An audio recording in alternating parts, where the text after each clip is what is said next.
welcome everybody to this lecture. This is a lecture in the area of quantum computation, and it is called Models of Quantum Computation. So it's a bit on the theory side. And I think the first part of this first lecture I want to devote to explaining what this course is about and what it is not about. So the first part is review of some background material. So that will be this week, quantum mechanics background review, and then second part of this is an essential review of certain concepts in quantum computation. So this will be the circuit model of quantum computation, quantum gates, universality, and such type of things, and the adiabatic model of quantum computation. So I bring you the two so that you have an idea of this range, what computational models can look like. So this will be all about adiabatic. This will just be part of the review.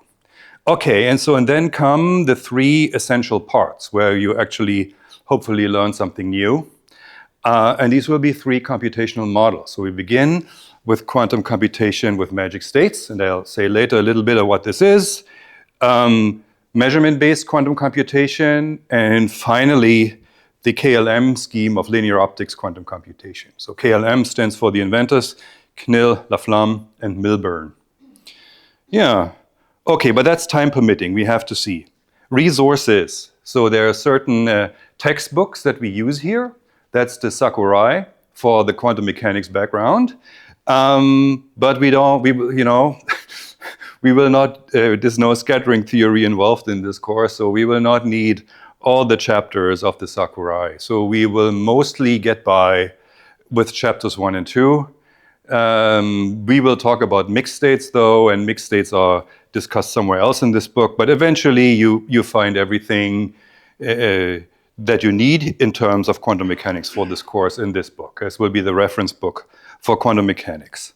So another textbook that we use is Nielsen and Chuang, Quantum Computation and Quantum Information.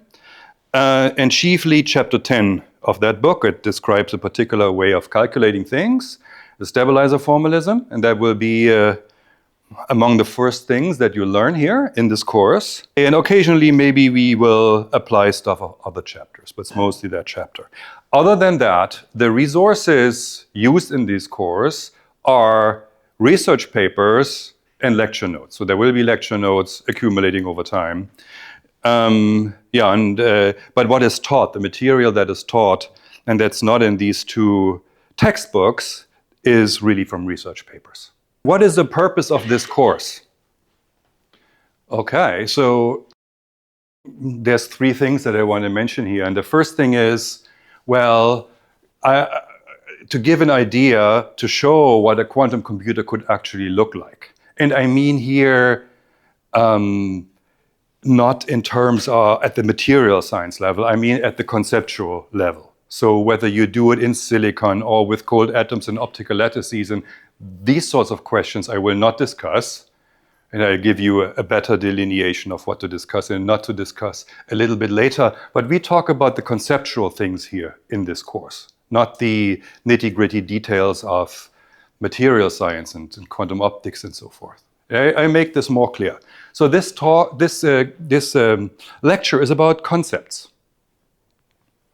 Yeah, and these three computational models, they have something to say at the conceptual level. Okay, yeah, concepts here, now you see it. And then, I mean, I want to present the kind of the broad ideas that go into these models and that are really at the intersection of computer science and quantum mechanics. Yeah, and there's also related there's fields where these ideas come from. I mean, very importantly, quantum optics. So quantum optics is particularly important for KLM, for linear optics, quantum computation, because that's mostly about, I mean, essentially about photon-matter interaction. Down here, in this model of quantum computation, we'll talk about Wigner functions. Measurement-based quantum computation, not so much to do with quantum optics, except it came from that field, but it has traveled some distance. Then other things come in, graph theory, condensed matter theory, and even foundations of quantum mechanics. When I say foundations of quantum mechanics, I mean Bell inequalities and things like that. In this field of quantum computation, there's really only two big questions. And these questions are, can we build a quantum computer and can we use it for something? These are the big questions. And everything in this field boils down to this in the end. Everything. These models by themselves, they are pretty conceptual, but in the end, you want to have answers for these two questions. If you don't find good answers for these two questions, then the field cannot succeed. So these two questions must, in the end, be answered, and that's not so easy. Great progress has been made here on the device side. Building a quantum computer, hasn't been done except for model systems, but these model systems have now more than 100 qubits in them. It's a tremendous technological achievement. Not that you could do much with it, but it's a tremendous technological achievement. And there's continuous progress in building quantum computers.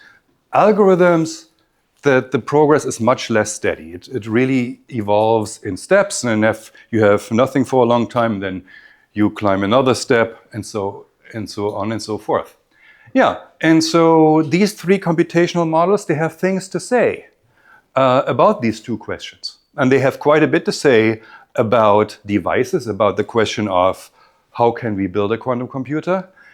They have comparatively less to say about the algorithms question, but they do have a bit to say about that as well. And we will go through these kind of things. So let's talk about the three computational models in a nutshell. So the first model that will also come first in this course is quantum computation with magic states. Yeah, quantum computation with magic states operates as follows. The circuit model of quantum computation is, I think, the model that is most familiar to people in this field. That's kind of the way most people think about.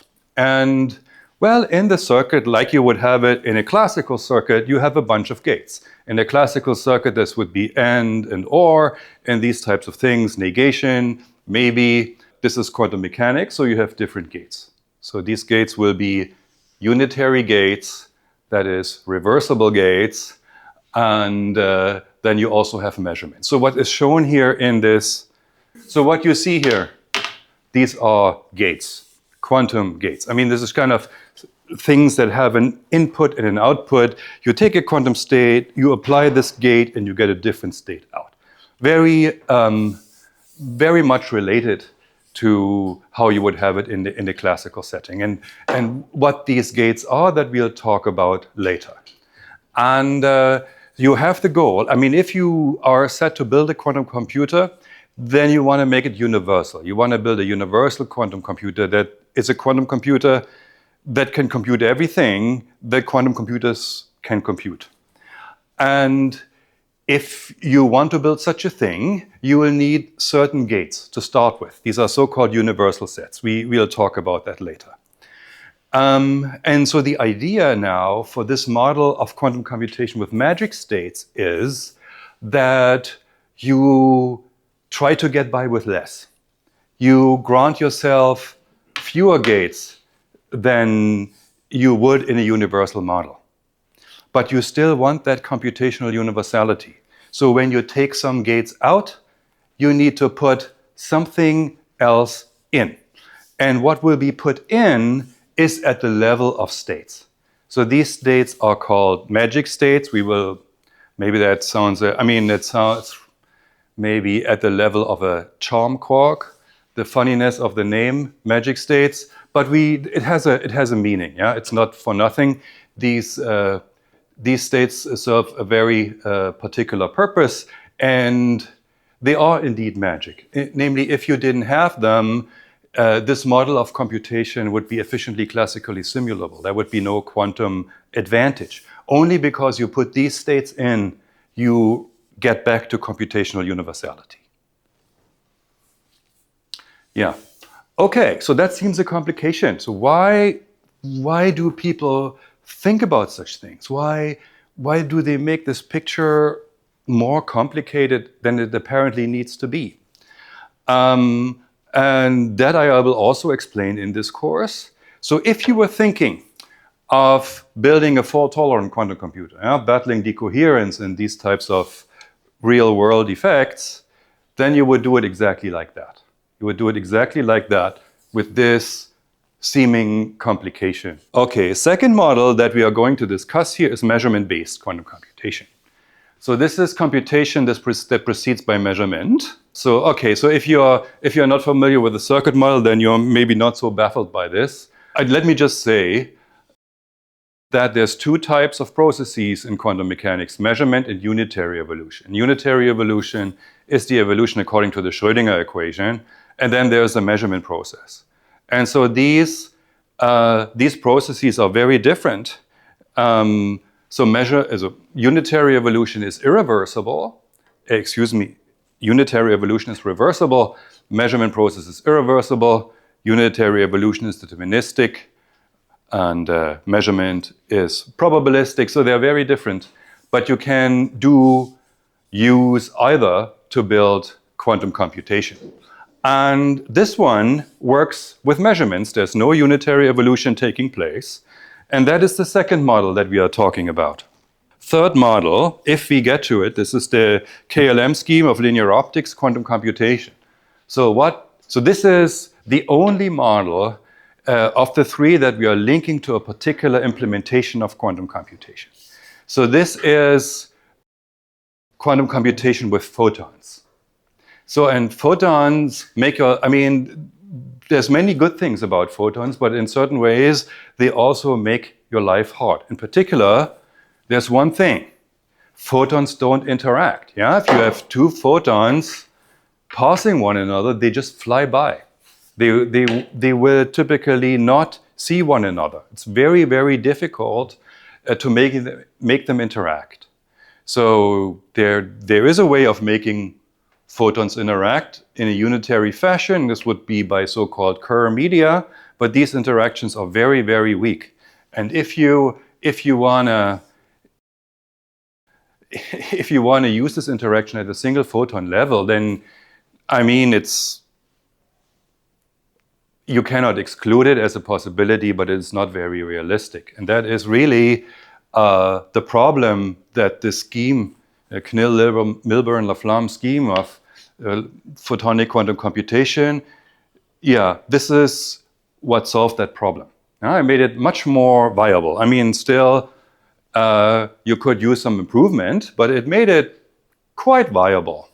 And so what they did, the way they introduced interaction, is you rely on so-called linear photonics components. So this is phase shifters and beam splitters. So this is not the difficult part. And in addition, you have photon number resolving measurements. So that's the key. So you assume a device. It's actually also hard to make, but it's not infeasible. You can make them to a good degree of accuracy. So you have a photon number resolving measurement here. So a detector that doesn't only click when photons arrive, but a detector that tells you how many photons arrive, whether 0, 1, 2, or more. And this measurement, again, it is measurement that plays a role here, can effectively introduce the interaction between photons.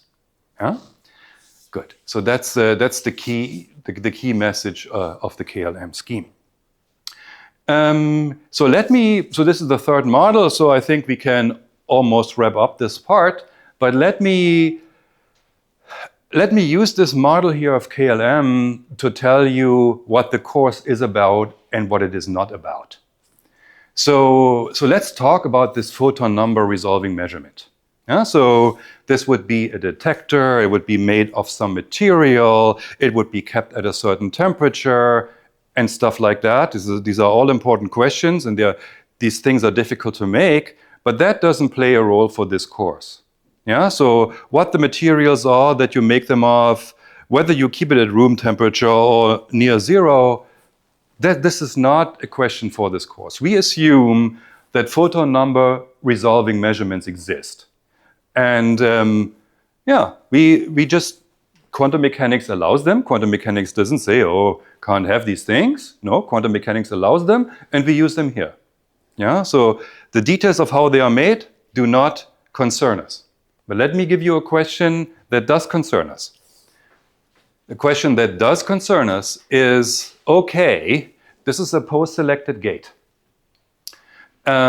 So the gate only operates as intended if at the end you measure 0 photon in this branch or in this mode and exactly 1 photon in that other modes.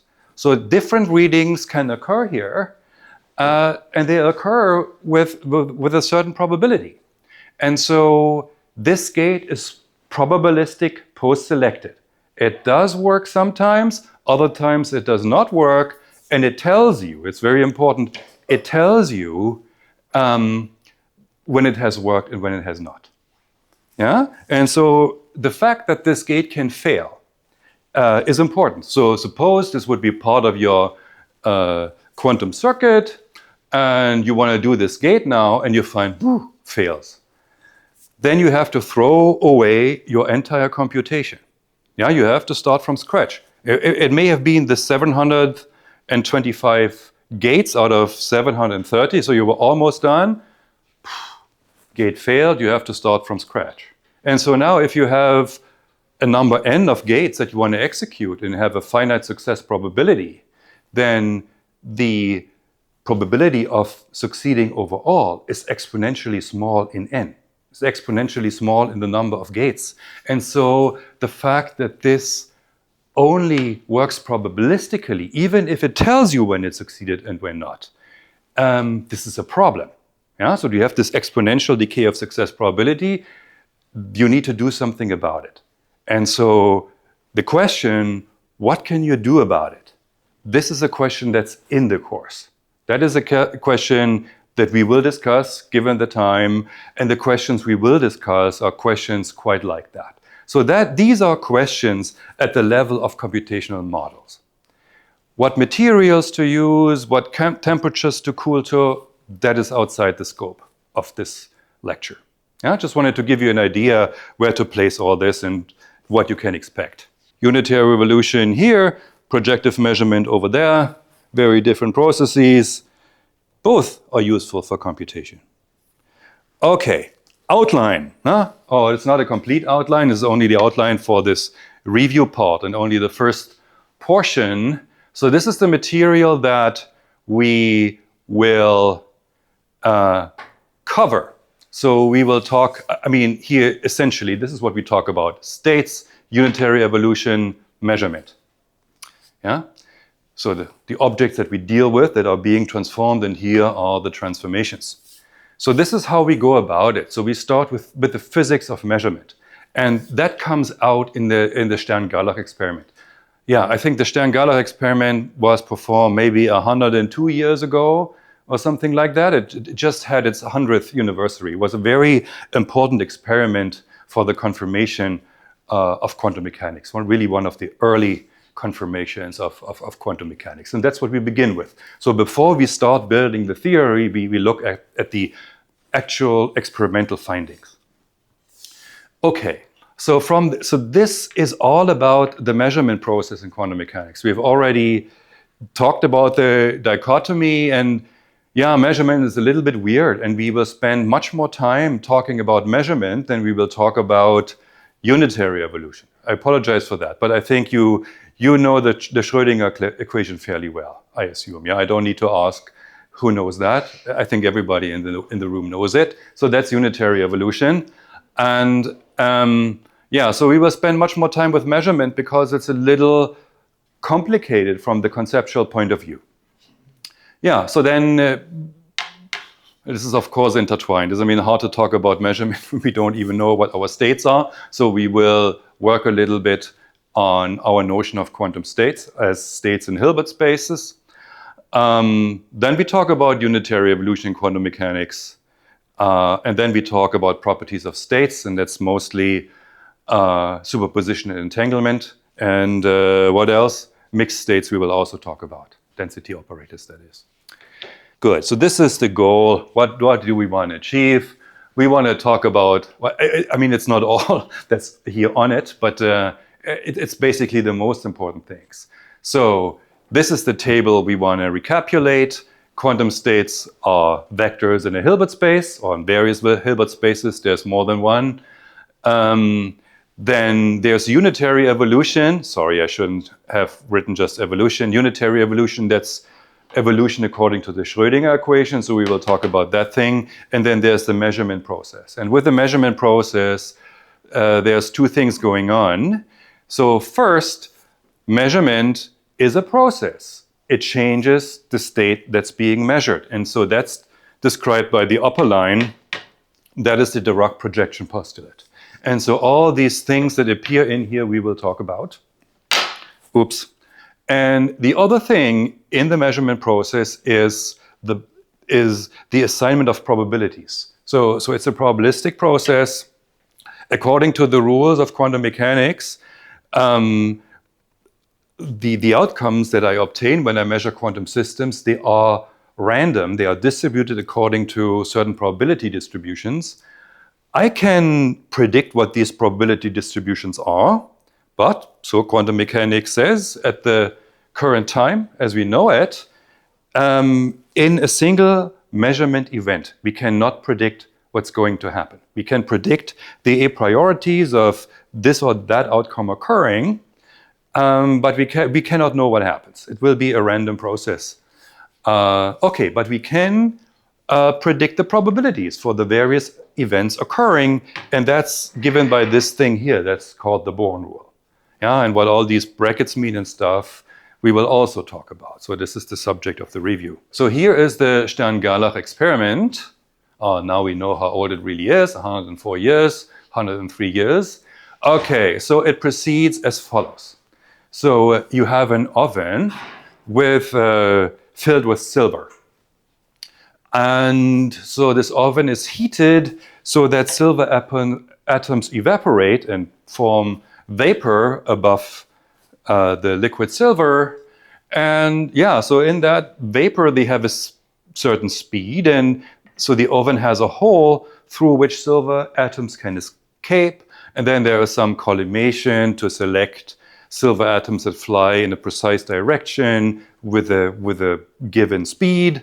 Okay, so let's assume we have a beam of silver atoms coming out here with a certain direction and certain speed, all fixed. And then these silver atoms now go through a region of magnetic field. And this magnetic field is inhomogeneous. That is, its strength and direction vary as you go along. So in the symmetry axis where our problem resides, the magnetic field is vertical, and the magnetic field gradient is also oriented vertically. And so, yeah, and the question is, what is seen on the screen? So this will be our question, and that question we will work towards now. So we want to talk a little bit about the physics that applies to this region here, where the silver atoms are moving through. So why silver atoms? So let's build this step by step. So silver atoms, I'm not a chemist, so I don't know about magic numbers and shells and so on and so forth, but silver is apparently one of those. It is almost perfect, a perfect shell, but it has one electron in addition to a perfect shell. So these other 46 electrons, they pair up.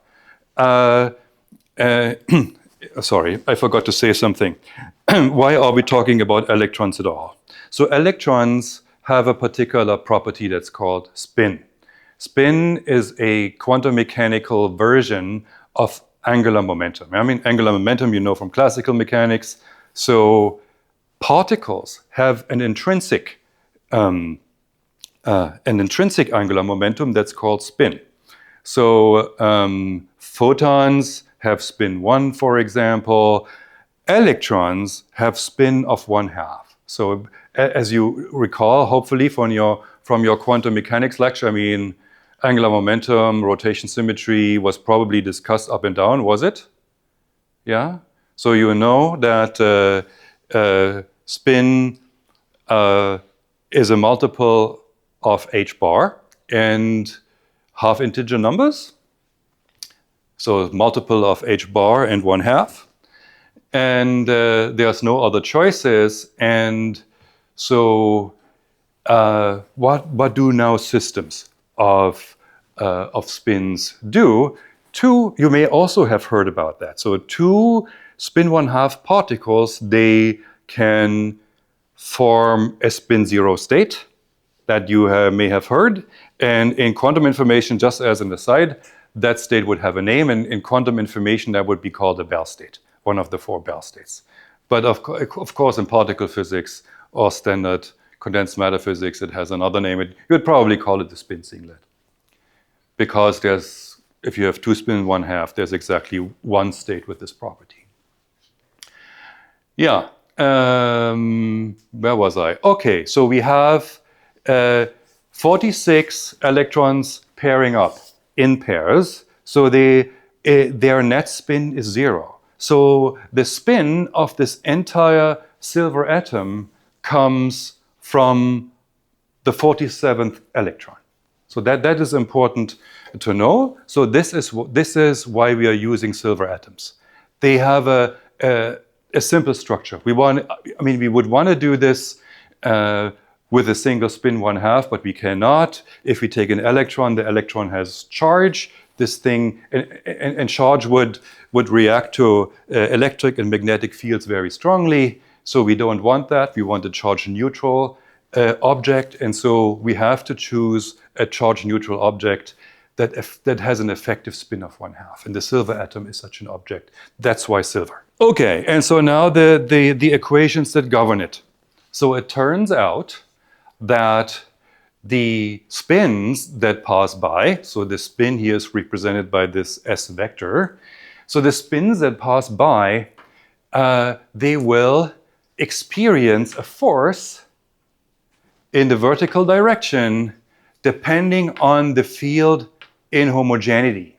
Yeah, so it's not the field itself that is relevant for this effect. It is how strongly the field varies with position. Yeah, the derivative of the field with respect to position. So that is generating the effect. Okay. So what appears here is the magnetic moment of this 47th electron, and that is proportional to the spin and inverse proportional to the mass of the electron. So I kept there's a bunch of other prefactors that I don't talk about right now, but I wanted to keep the mass for the reason of talking about the protons as well. So the silver atom has also 47 protons and then maybe a bunch of neutrons. And so the similar story of what happens in the shell also happens in the core.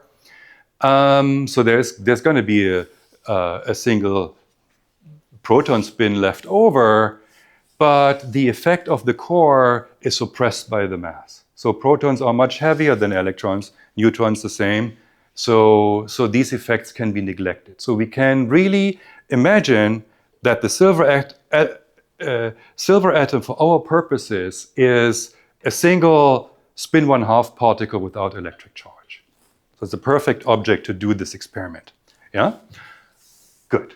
And so now, why does this equation matter? So if what's causing the force here is the magnetic field gradient in combination with the spin. So when electric charge is negative, we have to take this into account. Electric charge also appears here. So if the spin is pointing up and the field gradient is positive, then the force will be down because the negative sign in the electric charge. And when the spin is pointing down, the force will be pointing up. Let's go back here. So the silver atoms fly through here, and now comes the inhomogeneous magnetic field region. So the silver atoms will experience a force, and that force is dependent on whether the spin is pointing up or down. Yeah? And okay, so the magnetic field region has a certain length, so these atoms have a certain speed. I mean, we consider all these other degrees of freedom classical, so have a certain speed, so it takes them a bit of time to go through this region, and therefore force will translate into momentum. And well, then they have some more distance to go to the screen, and so momentum will translate into a displacement. Yeah? So depending on how the spin is oriented, so the vertical vertical component of the landing point will differ. Yeah? So you expect something on the screen, and here is what you expect. This is the classical expectation, this is the quantum expectation. I mean, the expectation according to quantum theory. So at the time of the experiment, 21, 22, quantum theory wasn't fully developed, but the ideas were already there, and so it was really an experiment. They didn't know what would come out. Yeah? So they had a hunch what quantum mechanics should predict, but yeah, and so I just wanted to know, is it going to be classical or is it like that? So can you please explain to me why we do form these expectations, why this would be the classical expectation and this would be the quantum mechanical expectation? And Andrea, you cannot answer. You are not permitted to answer. Yeah. So anybody has an idea? Yes? The classical prediction is according to the splitting experiment, I think the double slit experiment. Mm-hmm. So since you would assume that it has spin half, it would concentrate around one point and then distribute according to some kind of distribution. But the quantum prediction also takes into account the interaction of spin with the magnetic field. So there should be basically along the quantization axis, you will have two different regions where these particles will concentrate. So this is kind of the difference in the gas. Okay. Thank you. Thank you. Additions? Anybody else? Yeah. Because angular momentum is quantized. Yeah. In terms of the quantum prediction, but in classical prediction it is not. Yeah. Yeah, exactly. Good. So let's go through this argument with a little bit of elaboration. So first, what is actually seen? So the quantum prediction is verified. This is exactly what happens. So you see 2 points, and you can do the calculation for the strength of the effect. And yeah, so you see that the point above, as you said, depends on spins that are polarized upwards. And the point down here corresponds to spins that are polarized downwards.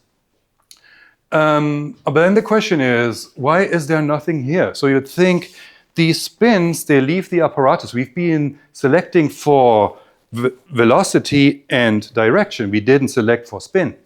So you would think those silver atoms, they come out of the oven with the spin pointing in all sorts of directions. I mean, it's a vector valued quantity, and we're not selecting, so they can point any direction they want, not just these two.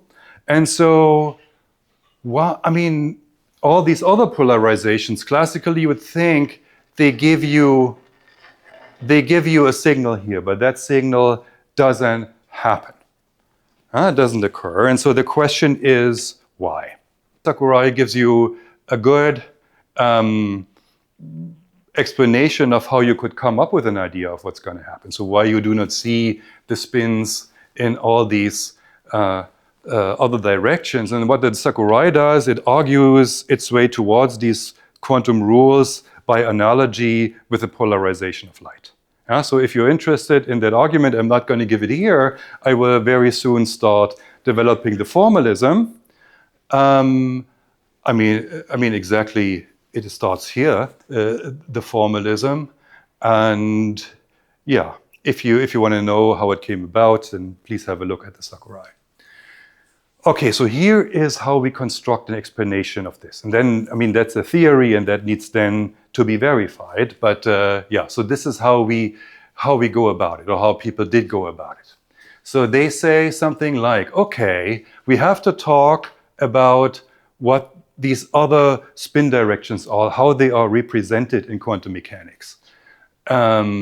Yeah, and we write them as certain superpositions. So all these states are also valid quantum mechanical states of spin, yeah, spin pointing in a different direction, and we write them as a superposition of spin up and spin down. We write them as superpositions of this state and that state with certain expansion coefficients. They can be complex numbers, for example. I mean, they will be complex numbers. Okay, so this is how we present.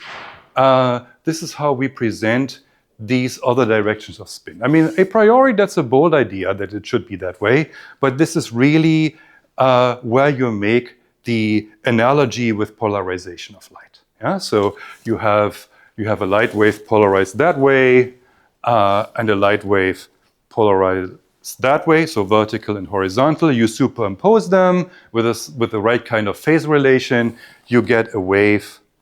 It's also linearly polarized in a different direction. Yeah, and so that concept we apply here and see where it gets us. So different quantum states can appear in superposition. Good. So now what happens in the measurement? So this is the hypothesis, and that's then later been verified experimentally. I mean, been verified in the Stern-Gerlach experiment. So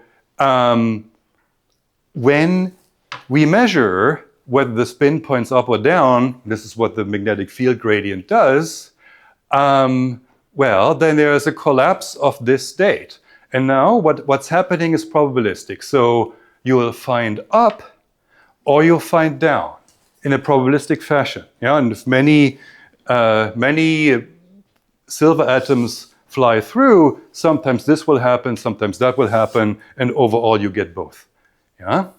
So the state is collapsed from this, whatever the coefficients are, to that or this. It's a probabilistic process. So this is how we think about measurement, requiring a collapse of the quantum state. And for an individual experiment, theory will not predict what will happen. It's just a random rolling of dice. Yeah, so this is the essence of the measurement process. And we will formulate that now. We will spend a lot of time explaining and elaborating the rules that apply here. Good. Okay. Good. I already said that. Yeah, but now a little bit more formally. So these coefficients, they are complex numbers, and we also know what these probabilities for finding this post-measurement state and that post-measurement state are. Yeah? So the probability for going up is this amplitude, absolute value squared, and for finding the state down is this amplitude, absolute value squared. That also has analogy in polarization of light width. Anyway, so we know what the probabilities are, and that's called the Born rule. And that the situation is like this, that when we measure the Z component of spin, we get this branching that's called the Dirac projection postulate. And these two things we want to formulate clearly. So one more thing. What happens if we measure a second time? So this was our initial state. This was the situation after the first measurement, and now we measure again. And you could think, oh, it's again some random process, but it's not. So if you measure a second time, then you'll find again what you had, and equally down here. So when you measured down first, you'll measure it again. And this is not some extra rule that we have to hypothesize here. This is just the same rule that we had. So remember, measurement is a physical process that changes the state. So the state after will be different than what we had before. In particular, the coefficient alpha for this state over here will be 1, and the coefficient beta for this state up here will be 0. And so then by the Born rule, it's clear. If you head up, the probability for measuring down is 0. It will always measure up. Huh? And the same down here. If you head down, we will be certain to measure down again. And that's a consequence of the very same Born rule. So no new formalism here. It's just the same thing, but the consequence is important. So quantum measurement is reproducible. Yeah? So it is a random process to begin with, but at least it's reproducible. So if you measure once, you can measure again, and you'll find the same thing. And so that's why you can attribute meaning to what you have measured.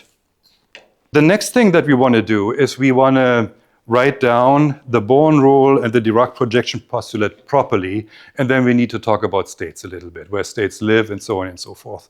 Up to now, this was all reasoning by analogy, and we were led to certain postulates by analogy with polarization of light, and well, now we want to write down these postulates properly. And so we need to develop a little bit of formalism. For us, this is a recap, a little bit of formalism. And so we have to talk about where states live. And states live in Hilbert spaces. Yeah? So this is the Hilbert spaces are what our quantum states are elements of. So let's briefly talk about Hilbert spaces. So Hilbert spaces have 3 properties. 2 of them we will focus here. So first, they are vector spaces. And this means that if I have 2 states of which I know that they are in my Hilbert space, then they're multiples. I can multiply them with complex numbers, and these states multiplied, they are also elements in my Hilbert space. And furthermore, if I have these states in my Hilbert space, then the sum of them is also in my Hilbert space. So this is the essential part of the vector space property. Of course, there's bunches of conditions. So we may multiply multiple times with prefactors, and then there's all sorts of consistency conditions. I mean, you can look up the various vector space axioms, but these are the most important ones. So, and then we have another element here in the structure in Hilbert spaces, and that's the inner product. So we can take 2 states in Hilbert space and then kind of multiply them and get a complex number out. So this is the counterpart of, say, the length squared that you have in ordinary 3-dimensional space, or let's say the inner product that you're familiar with in 3-dimensional Euclidean space. It's a similar structure. I mean, in 3-dimensional Euclidean space, the inner product is a real number, not a complex number. But that's because the 3-dimensional Euclidean space is a vector space over the real numbers, whereas our Hilbert spaces here are vector spaces over the complex numbers. But I want to talk a little bit more about the inner product. So in the notation that I'm using here, and that's the Dirac bracket notation, we want to take our state and make a so-called make a mirror image out of it, and that's called the bra. That's why it's the Dirac bracket notation. Yeah. So the inner products, as you saw on the previous slide, they are written as these brackets. Okay. And this dual correspondence has certain properties. The first is if I have a vector in Hilbert space and multiply it with a complex number, if I take the corresponding bra, then then something happens to this complex number on the other side of the correspondence, namely it is complex conjugated. So that's something to keep in mind. I can also pull sums of states through the correspondence, and then it's a simpler structure, no complex conjugation. Like here appears, we have just the bras corresponding to the states like we had them over there. Yeah, so these are the two conditions that are satisfied by our correspondence, and that's a tool to make dual states or bras from cats. Okay, so later we will talk a lot about Hermitian operators. And so this is the formal definition of the Hermitian adjoint. And so it's a little bit like here. So we are taking a state, so this is a linear operator here, and so applied to a quantum state. So this is again a quantum state in Hilbert space, so we can pull it over. And then if you do this, you wonder, okay, so what does it look like? And again, the state psi here becomes its corresponding bra, but the operator, as was the case with the complex number, doesn't stay what it was, but it becomes its adjoint. And that is, in fact, you can call this a property of the dual correspondence, but you can also make this the very definition of Hermitian adjoint. Okay, and this Hermitian adjoint, we now need to form our inner product, because you have a cat and a bra in it. Now you multiply these things together, and this will give our inner product. And this inner product has a bunch of properties. So if you exchange the bra and the cat, so that will have an effect, namely complex conjugation. So it's not the same. I mean, in familiar three-dimensional Euclidean space, if you take the inner product of two vectors, which order you multiply them doesn't really matter, but that's because it's a vector space over the reals. This is a vector space over the complex numbers, and here things are different. So you need the complex conjugation there. So also, as a second property, the inner product of every state with itself is either 0 or positive. It's a real number, and it's either 0 or positive. So real follows from that, but now in addition, it's also non-negative. So there's only one state, in fact, where this number can be 0, and that's called the null cat. Yeah? So if this inner product is 0, then the state itself is 0. Okay? And so that's a property that you're familiar with from R3. So that's nothing new here. Okay, and so now that we have all this terminology defined, now we can begin talking about our rules of quantum measurement properly. Okay, so again, you know what these were called. So the projection postulate and the Born rule. And so this is called version 0.1. So you will see that we'll go through iterations of this. I think in this lecture here, we will do this version and then version 1, but there will be a version 2 later. So we will become more and more general. Okay, so the Dirac projection postulate says in this very early formulation that under a quantum measurement, the measured state is probabilistically changed in one of a number of alternatives, namely these post-measurement states, where these states are pairwise orthogonal. So the definition of pairwise orthogonal is that their inner product is the Kronecker delta. Yeah? So this product is 0 when the states differ, and it is 1 when they agree. Okay, good. So measurement changes the state, and this is what the measured state can be. So next thing, there's the probabilities, the stuff that comes out of the Born rule. And so this is it. So again, this uses an inner product. Yeah? So the probability for obtaining a particular outcome corresponding to a certain measurement state is the inner product of that post-measurement state with the state before measurement, absolute value squared. This is kind of half of the basics of quantum mechanics, half of the basics of non-relativistic quantum mechanics. The other half is the Schrödinger equation. But it's not the most general version in which we can discuss measurement. And so there will be iterations of this. Good, but this is a really an important thing. And we will talk a lot about measurement here in this course. I mean, you've already seen it with KLM. Remember KLM, scheme of linear optics, quantum computation, measurement was important to entangle the to entangle the photons, to make them interact.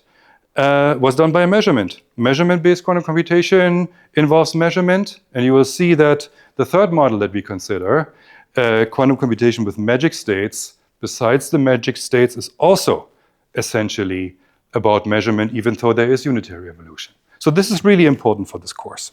So we are getting to the next version right away. And that's also something that you may have known before. So what the previous definition did not clarify is how did these post-measurement states come about? What chose it? Why these states and not others? And so the second definition of the Dirac postulates makes this more clear. So where this orthonormal basis of states MI came from. So what it says now is observable quantity, observables correspond to Hermitian operators. So I think you have heard that before. Have you? Good. Okay, so you have heard that before. Yeah, so they correspond to operators, and we have to talk about how this is related to the previous definition, but we come to that. But at any rate, so now each possible outcome of the measurement of an observable is an eigenvalue of it. So that is the possible outcomes that I will find. And if a particular eigenvalue is found, then the post-measurement state is the corresponding eigenstate of that observable. So if you do a measurement of the observable A, then the post-measurement situation is such that that can be a post-measurement state. It's an eigenstate of the observable, and the corresponding eigenvalue is the measurement outcome. Good. So this is the Dirac projection postulate. So this is a better formulation than the one we had before, even though technically equivalent, because it relates the post-measurement state to what is being measured.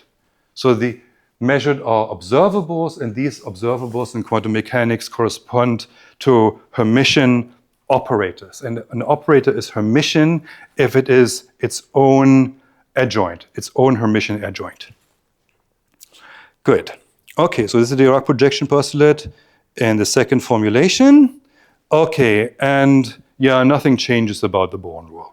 So we have the post-measurement states here. There are eigenstates of the observable, though. Yeah, in a product with the state before measurement, whole thing absolute value squared. So the next thing that we have to do is to show the consistency between these two definitions. Yeah, so the first version of the Dirac projection postulate mentioned an orthonormal basis, but it didn't explain where this basis came from. The second time we talked about that postulate, we said measurement derives from Hermitian operators. And so what we have to do for showing consistency is to explain that, that the eigenvectors of Hermitian operators are pairwise orthogonal. Yeah? And they give you then this orthonormal basis. The proof is here. The theorem says two things, namely first that the eigenvalues are all real if the operator is Hermitian. The second thing is it says that if you have distinct eigenvectors, then they are orthogonal, meaning the inner product is zero. Okay, so if you want to later go through these slides, how do you do this? You write down kind of the building blocks of what you're talking about. Yeah, so you're talking about an eigenstate of this observable with eigenvalue A, and you're talking about another such guy with a potentially different eigenvalue. Okay, so you take the Hermitian adjoint of this equation. We know that operators go into the Hermitian adjoint when you do that, but we are talking about Hermitian operators, so that's the same as this. The Hermitian adjoint of the eigenvalue remains. Okay, and so then once you have written that down, you look at this sandwich. Yeah? So you have an operator in the middle, a cat to the right, and a bra to the left. And now you can evaluate that in two different ways. Yeah? All this multiplication is associative. Yeah? So you do this first, you use this, or you do that first and you use this. Yeah? It gives you different expressions. And then when you have these different expressions, there's two cases to go through. Yeah? So A and A prime, the cats are in fact the same, and that leads you to the conclusion that the corresponding eigenvalue is real, or they are different, and that leads you to the inner product being 0. Yeah? So from here, it's two cases. Good. I just wanted to give you an idea of the overall argument. So what we have here is sequential Stern-Gerlach situation. So the oven isn't drawn, yeah, so the spins come in here. And previously we had a measurement of the z component of spin, but of course you can measure along any axis, x and z.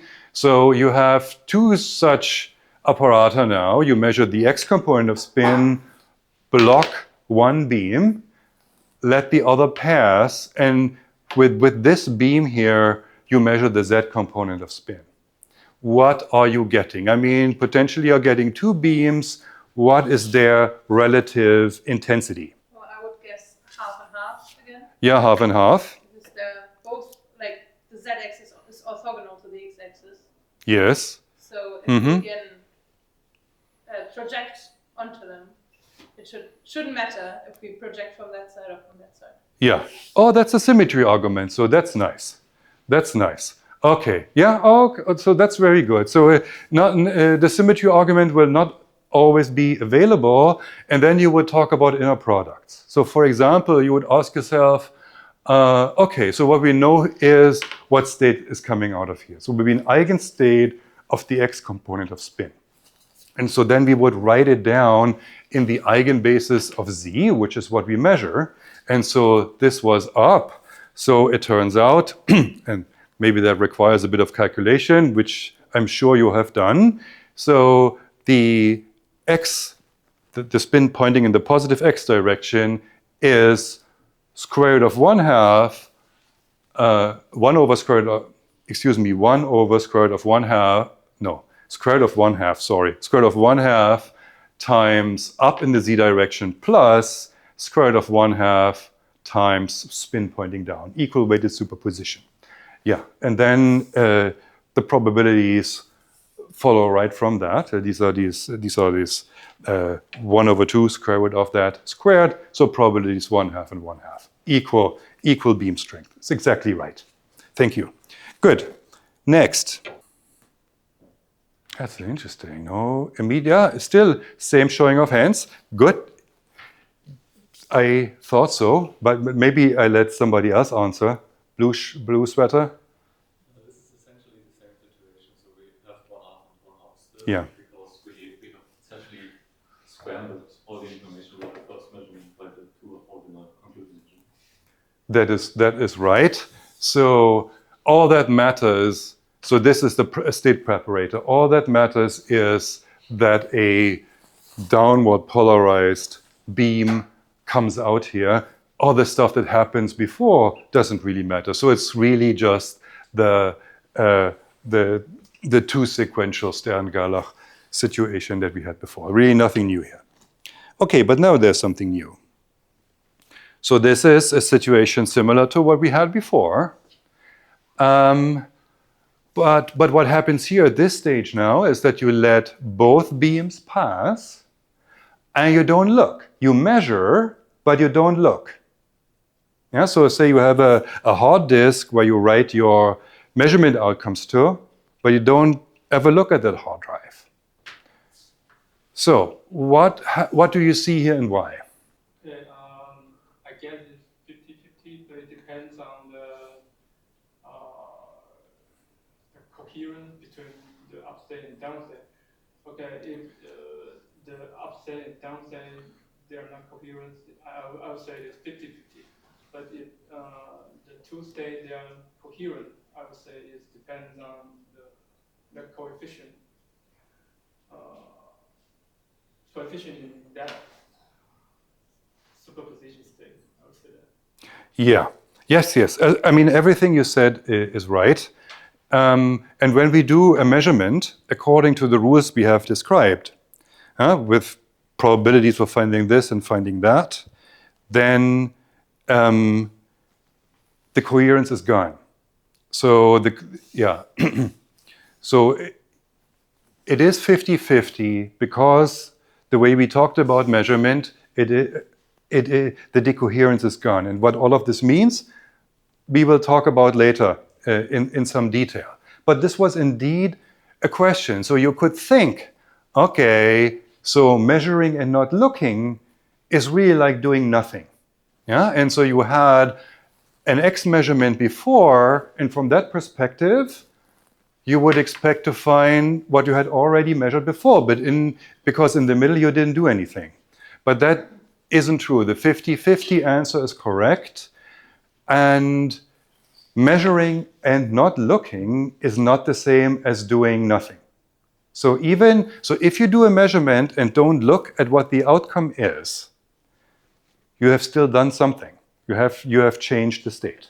Yeah, so that's of course a very important distinction to the classical situation.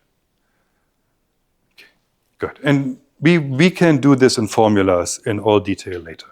Next thing that we need to discuss is projective measurement with degeneracy. So this is going to be very, very important for this course. And so let's do this in an example. So let's consider a spin 3/2 particle now. So this is a particle that has 4 levels. Yeah, not 2, but 4. And in general, a state in that Hilbert space could have, could be described by these 4 amplitudes, alpha through delta. Okay, and now we are asking a different question. We are not asking, okay, what's the probability of finding the state in this spin 3/2? I mean, the z component of the spin in 3/2. It's not what we're asking. We're asking something different. We're asking what is the probability of the spin pointing up, or a little bit elaborate. What's the probability of the magnetic, the z component of that spin to be positive? Okay. And also the question that comes with the Dirac projection postulate. What are the post-measurement states? Okay, so this is the setting that we now want to describe. So I hope the setting is clear. It's kind of one of the very simple examples where you can illustrate measurement with degeneracy. And so why degeneracy? So we are not looking for a fully resolving measurement of the z component of spin. So we are bunching outcomes together. So we are not asking this versus this, we are asking this or this versus this or that. Okay? So we are applying a measurement that gives us less information than we could maximally obtain.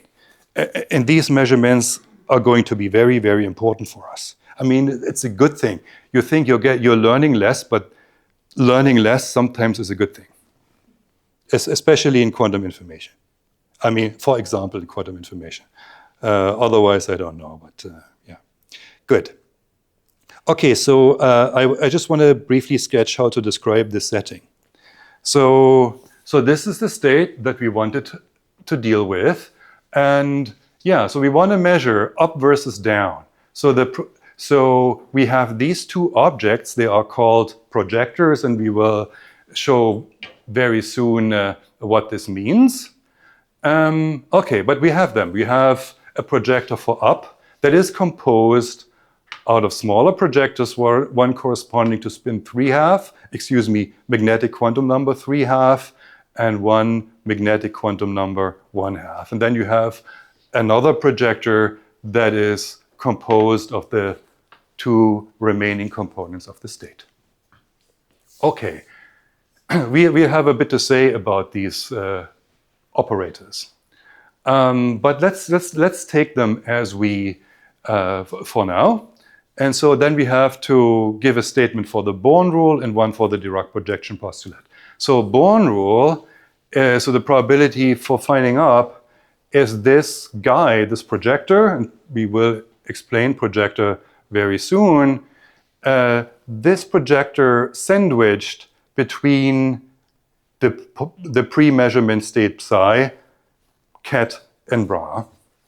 And the probability for finding down the other measurement outcome is the same expression, but with this projector replaced with this other projector. Okay, and the Dirac projection postulate is just applying these projectors to the state we had before measurement and then renormalizing. Okay? But let me just say one thing. These things, yeah, they are linear operators like density operators also would be, but this stuff here lives on the side of the observables, not on the side of states. So that's the difference. So that's about that part. But since you were mentioning the trace, I mean, I can talk about the trace right now because there will be a lot of trace taking here in this course. So this sandwich that we had,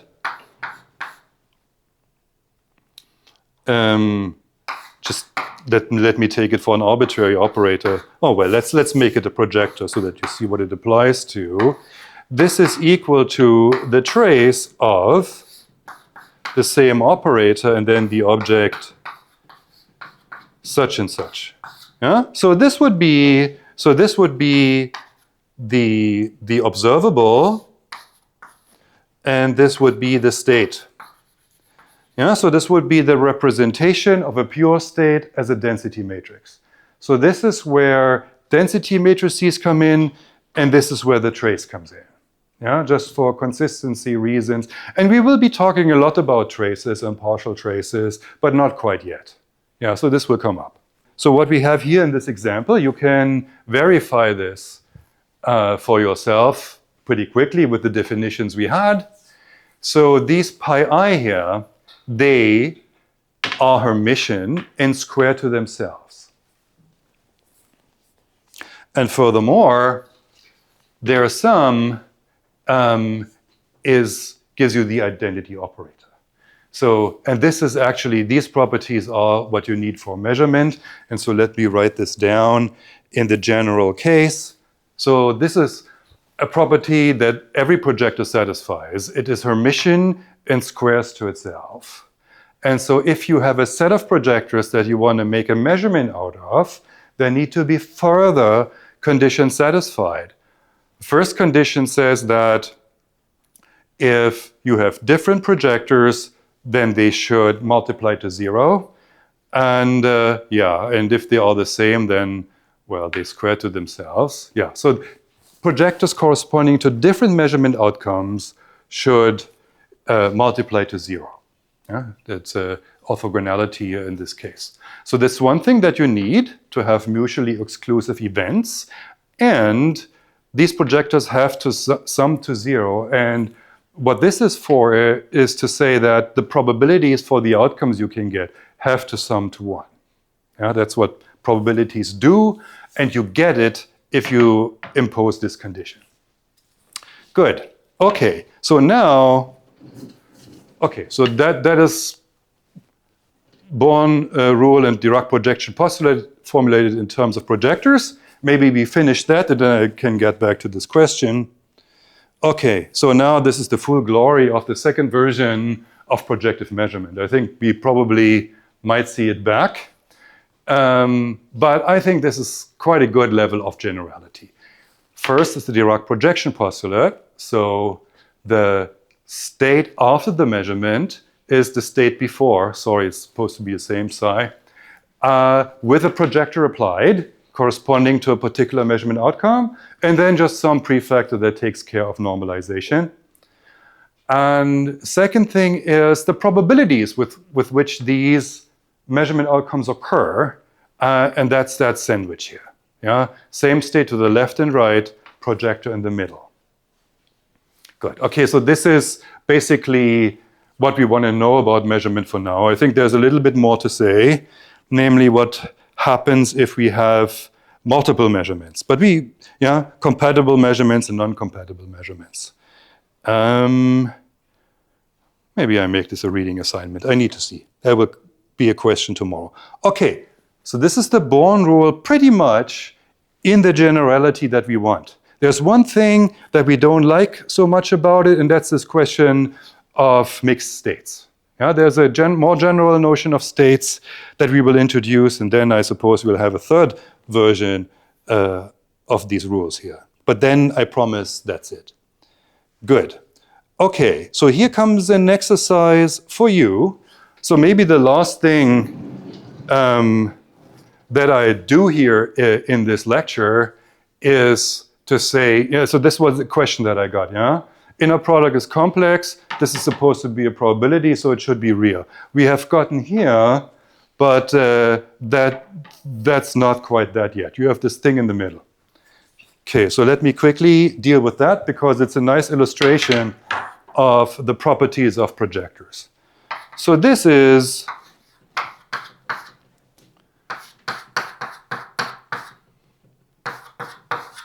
because a projector squares to itself. Because the projector is Hermitian.